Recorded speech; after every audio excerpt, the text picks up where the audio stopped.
Hello guys, hope you are doing well. Today I am going to show you a ventilator, a medical ventilator, which is from almost 1983, vintage ventilator you can say.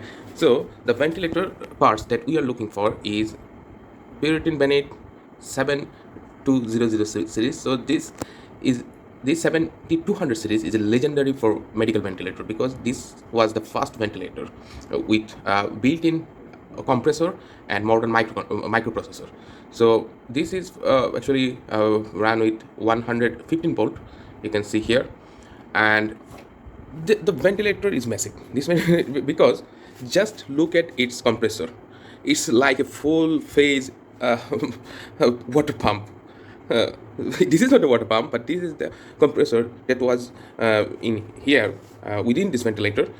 So this is actually very noisy and very massive compressor, but this was one of the first compressor that was built in with a ventilator. Previously, most of the ventilator were run with compressed oxygen and compressed air from hospital oxygen supply or gas supply.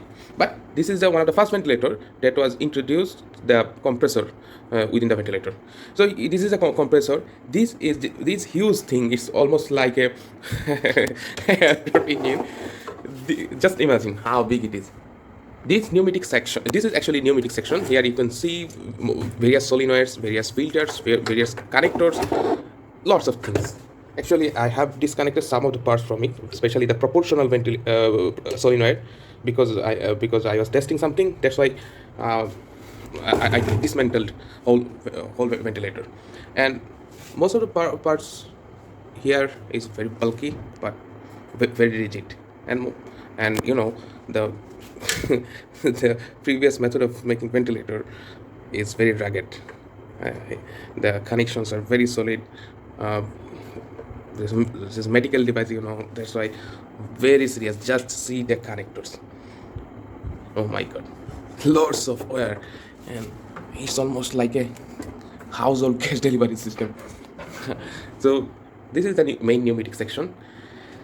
Here is the interesting thing. This is a stack of circuits. This is the circuit card. Just see how much circuitry are built into it. Okay, and this is actually the control section. So this part is basically for controlling and data integration, and all the computerized tasks are done here, so that this circuit is stack up with lots of circuit. I mean 5 to 6 circuits are stack up into one place, and here is the combined board and data. You can see the connection port here, so that from this port, this pneumatic section and all other section can be controlled.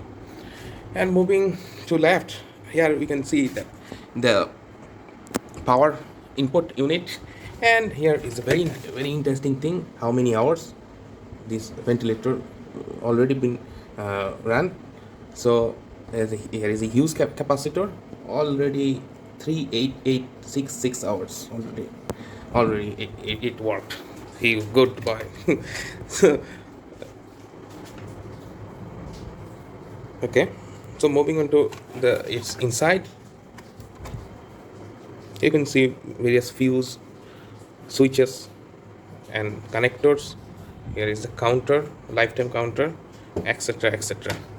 And here you can see the connector which might be connected, might have been connected here, but I'm not sure, because I was dismantled this ventilator 1 year ago to see how a ventilator works, but it was turned out that it was not easy to understand. But it's true that I learned lots of things that we were used in our open source ventilator. Here I've got a test tube like thing, but this is not the test tube. This is actually one of the flow sensor. I know this is very ancient, it's vintage, but it was the method back in 1983, 1985. This is the circuit to measure flow rate. And the flow rate is very important in any medical purpose, especially in this kind of ventilator or any respiratory device. Here this is actually a oxygen air air oxygen servoid metering bulb. Okay, this metering bulb means actually it is actually oxygen compressed air and oxygen, or just oxygen and air mixing device, so that this metering device will determine how much what will be the fraction of inspired oxygen, which we call FiO2. This device control and mixture oxygen and air, so that doctor can select their desired FiO2 level, and it will make sure that the FiO2 is delivering what was expected. And moving on to this is actually the front end display. There is no monitor built into it, but there is an external monitor, we will see. So the doctor will give any input from here, and they will also see some output here, and especially various modes, ventilator status, ventilator settings, and giving input to this ventilator was not so easy. Actually, it's a kind of a computer. You have to send to the moon. This kind of actually, but this is a very legendary device. Patient data. Here is the PEEP or CPAP settings, tidal volume, and oxygen level, oxygen percentage of inspired oxygen. Here is actually a very nice display. Although this is not active now, but this is the settings. You can the settings you are given you can see here, and it will also indicate the status of the various modes and various data. This is also a pneumatic. This is not actually just pneumatic section. This is actually another flow sensor, but I don't know what is the deal. What is the deal inside of it? I don't know. Okay, but here you can see this is very rugged, and all the things here is very rugged. It was like, it is not for medical purpose. It was more like for a military purpose, or like it will go to the war zone or something like that. Here you can see a active tracking filter, and I want to mention lots of filters, lots of safety mechanism. You can see everywhere of this ventilator. Lots of fuses, lots of, they are very serious. They know what they are going to do. Here is the another power unit. I was wonder why this power unit is so big. Most of the power conversion here is actually not switching, just analog. Okay, I don't know why, but maybe this was the cutting edge technology back in 1983 or 1985. This unit was even before my birth.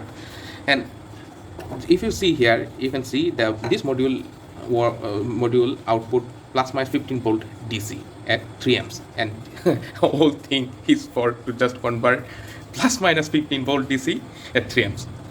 So this is very, very robust and vintage. I like it. Big transformer, capacitor, and etc. Here another circuit. Actually, lots of circuit. I if I count, I don't even know how many circuits they are built into this ventilator. Here is a display. This is actually optional display, which can be connected with this unit. It is, but this is optional. Most of the data you can see here, and it will be operational just with this display. So it doesn't depend up to it, but if anyone connect this, they will see more data. I don't even know whether the flow graph or pressure curve can be seen here. I don't even know. And this is not end here. Actually, all parts here is from this ventilator. Can you believe this? Lots of parts, even this one. It was more like air conditioner parts. And now if I remove some of the circuits here, you can see, okay, I removed all the circuitry from this stack, and now here is a main board which combined all the circuitry, and here you can see the board. Speaker. Just see the circuit. I will explain the circuit in another episode of the video, not here, because this is very massive. I have to search lots of parts. I have to understand, I have to learn, then I can make videos. But if I just just demo, just if you can see here, see LM3 was legendary LM7 here. That I can see 555 I see. Here is MC1407 CMOS gate, maybe for switching or something. And here is LM311JG, that means it's a differential comparator. Maybe this is relay, I don't know. Maybe this is transistor. I'm not sure, but lots of circuitry. And just see the quality. It's awesome. Awesome. Oh my god. Do you know, guys, what it is? Just comment. And the quality is really, really good. Most here some assembly components, but in those circuit no assembly. So this is all for this video, guys. Hope you find this video interesting to see this huge device just for a medical ventilator. Okay, I must say my respect to the designer who designed this huge thing. Thank you guys. If you like, please like and subscribe. I will try to make another episode to explain this circuit. Thank you very much.